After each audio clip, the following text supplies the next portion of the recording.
Imagina morir a los 16 años porque nadie tuvo el valor de salvarte. Imagina sentir cómo tu cabeza explota por dentro durante meses mientras los médicos se quedan ahí, parados, mirando, con miedo de actuar. Imagina que todos saben lo que está mal, pero nadie hace nada. Hoy voy a contarte cómo Francisco II, rey de Francia, murió de la forma más estúpida y repugnante posible, de una infección tratable que cualquier antibiótico resolvería en 10 días. Pero en 1560 no había antibióticos. Si estás comiendo, guárdalo, porque lo que vas a oír no es solo asqueroso. Nace en enero de 1544 en un palacio lleno de oro, terciopelo y velas. Pero cuando aparece el bebé, nadie celebra demasiado, porque el chaval es pequeño, débil, llora como un gatito moribundo.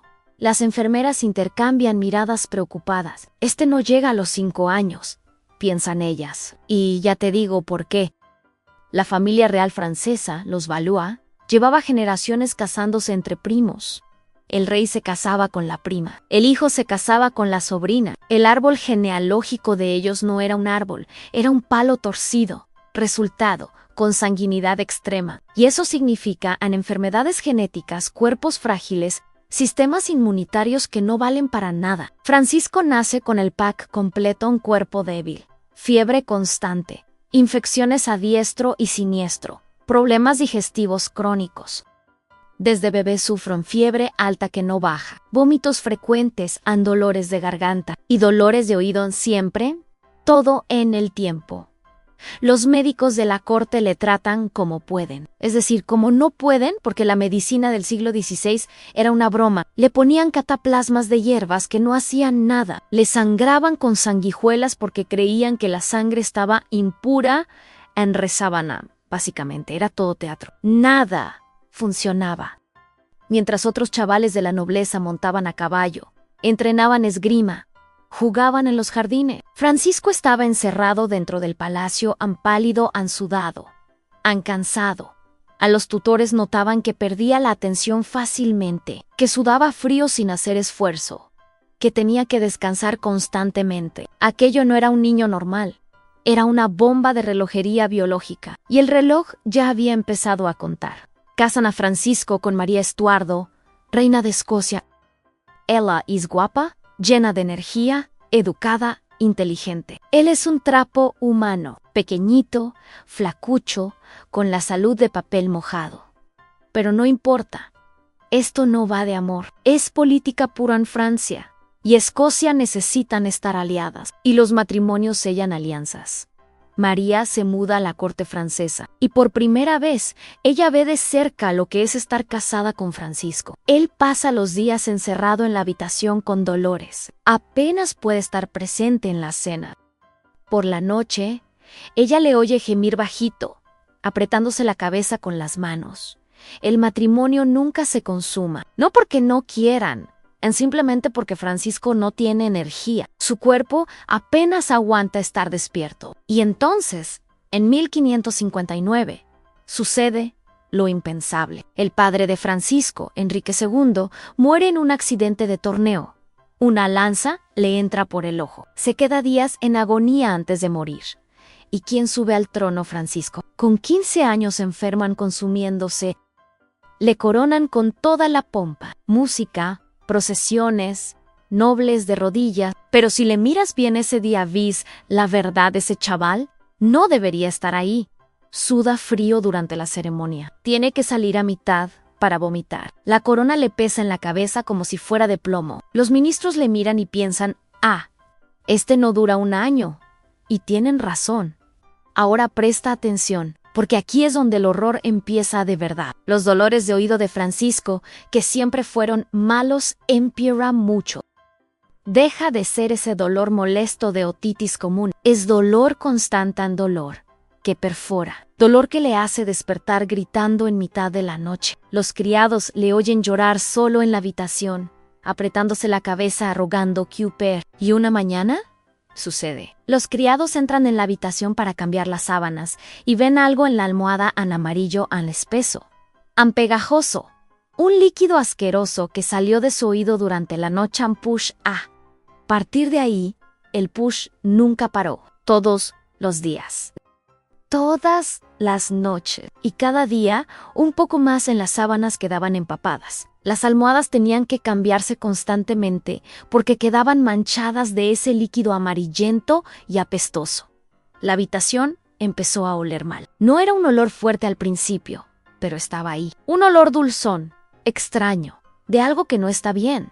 Francisco siente que el dolor aumenta. Ya no es solo en el oído, es detrás de la oreja, es en el lateral de la cabeza. Es como si algo estuviera presionando de dentro hacia afuera. Él describe a los médicos que siente la cabeza hinchada, a punto de reventar. ¿Y los médicos? Los médicos llaman a aquello desequilibrio humoral. Sí, esa es su explicación científica. El cuerpo tiene 4 humores en sangre: flema, bilis amarilla, bilis negra, y cuando se desequilibran, se jode todo. Traducción real, no tenían ni idea de qué era. Entonces, ¿qué hacen? Le ponen sanguijuelas detrás de la oreja para chupar el exceso de humor corrompido. Aplican cataplasmas calientes que no hacen nada excepto quemar la piel. Rezan a mucho a Francisco, rey de Francia, a los 15 años, tiene el cuerpo pudriéndose de dentro hacia afuera. Y los mejores médicos del país están ahí haciendo nada útil, solo quitándole sangre y rezando. Mientras tanto, Francisco sigue siendo rey, al menos sobre el papel, en la práctica, pero apenas puede prestar atención. Se pierde en mitad de conversaciones. A veces, repite frases que acaban de decirle como si no las hubiera oído. Los ministros hablan a su alrededor como si él no estuviera ahí. Y muchas veces, a todos los efectos, no está. Su madre, Catalina de Médicis, sí, esa de los guantes envenenados, asume el control real. Ella es quien manda. Ella es quien decide. Francisco es solo una figura decorativa, pálida y temblorosa, sentada en una silla mientras el reino se gobierna a su alrededor, y María Estuardo. María se queda ahí, atrapada, joven, guapa, sana, casada con un cadáver ambulante. Ella pasa los días sola mientras Francisco gime de dolor en la habitación de al lado. Por la noche duerme en la misma habitación que él, pero en camas separadas. Ella le oye llorar, le oye pedir ayuda en voz baja, oye el push escurrirse en la almohada. María se casó con un rey, pero fue condenada a asistir a la descomposición de un chico en todos los días, en la misma habitación. Sin poder hacer nada, pasan meses. La primavera se convierte en verano, en otoño. Y la infección no se queda quieta. Avanza del canal auditivo, sube al oído medio. De ahí, entra en el hueso mastoideo, ese hueso duro y poroso justo detrás de la oreja. Y cuando una infección bacteriana llega al hueso, amigos míos, la cosa cambia completamente de nivel. Francisco empieza a tener síntomas nuevos, peores, más aterradores. Fiebre altísima que no baja, ni con compresas frías, ni con nada. Dolores de cabeza brutales que le hacen vomitar. Mareos constantes. Se levanta de la cama y las piernas ceden, tropieza.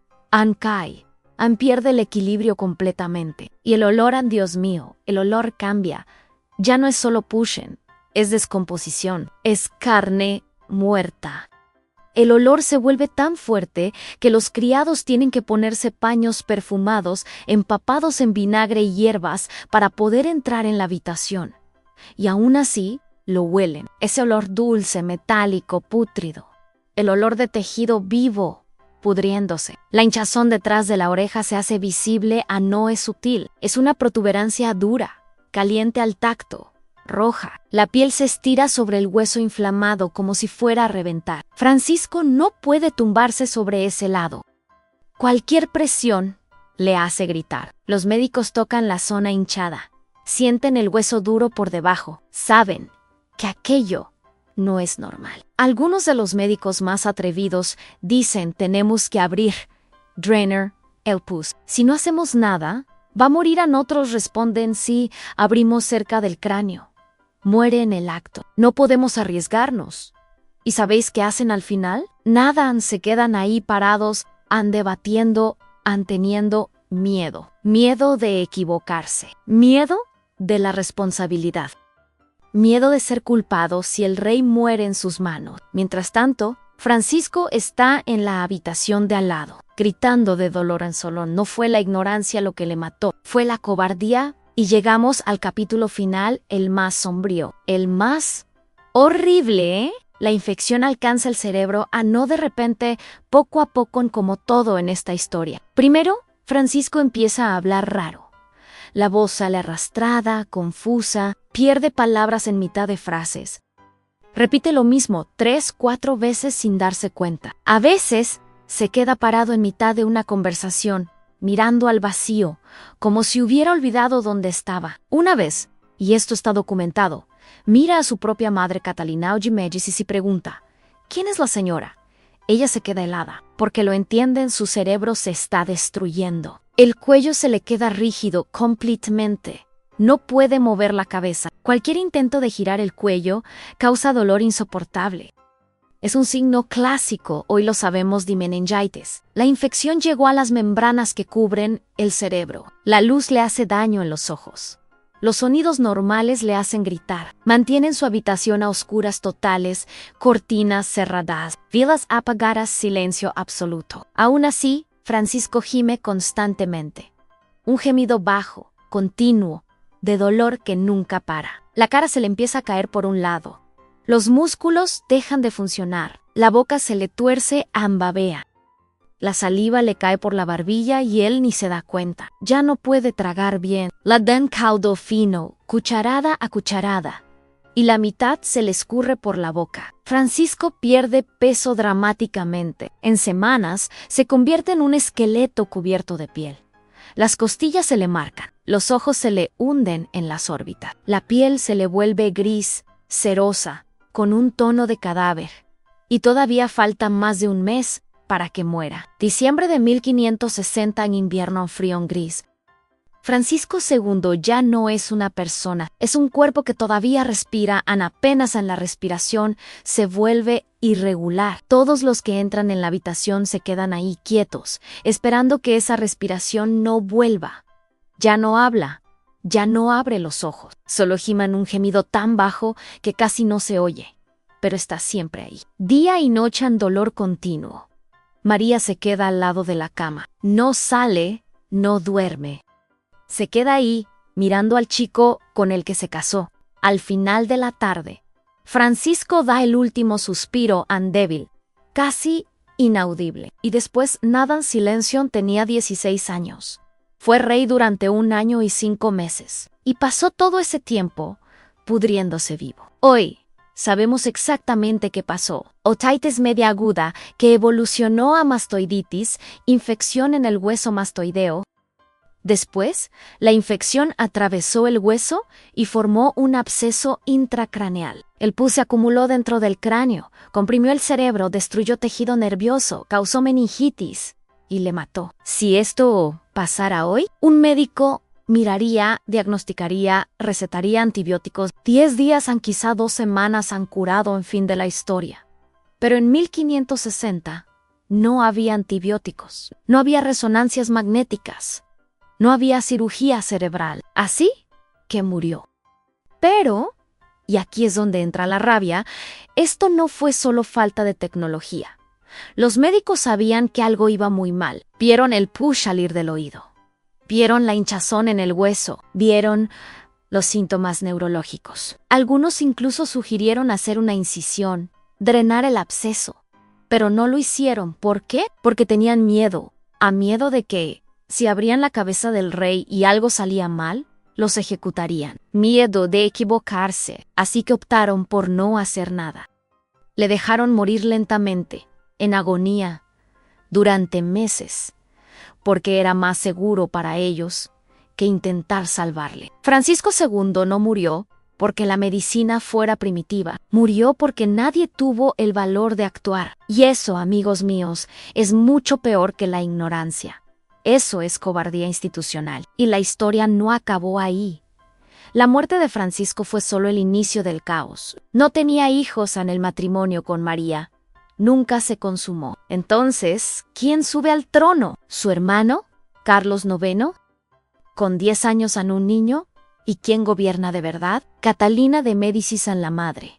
Francia entra en colapso. Estallan guerras religiosas. Católicos contra protestantes en masacres y violencia en las calles. La noche de San Bartolomé, una de las peores matanzas religiosas de la historia, ocurre años después. Miles de muertos. Todo porque la dinastía Valois estaba podrida, literalmente, María Estuardo, viuda a los 18 años, obligada a volver a Escocia, donde su vida se convierte en una pesadilla. Acaba presa, acusada de traición y es decapitada años después. La chica que pasó meses viendo cómo su marido se pudría vivo nunca se recuperó. La dinastía Valois acabó. Ninguno de los hijos de Catalina tuvo descendencia sana. En el linaje murió. Fue sustituido por los Borbones, todo porque un chaval de 16 años murió de una infección tratable. Hoy, cuando miras los retratos de Francisco II, ves a un chiquillo pálido, de ojos hundidos y tristes, tan frágil, tan casi fantasmagórico, pintado con ropas elegantes, corona, símbolos de poder. Pero detrás de esa imagen, meses de dolor insoportable, push escurriéndose todos los días, carne pudriéndose mientras estaba vivo, un cerebro siendo aplastado por la infección y médicos parados en la puerta, con miedo de actuar. Nunca le hicieron autopsia, no abrieron el cuerpo, no querían ver el horror que había ahí dentro. Lo enterraron deprisa, con honores reales, e intentaron olvidar, pero la verdad quedó registrada.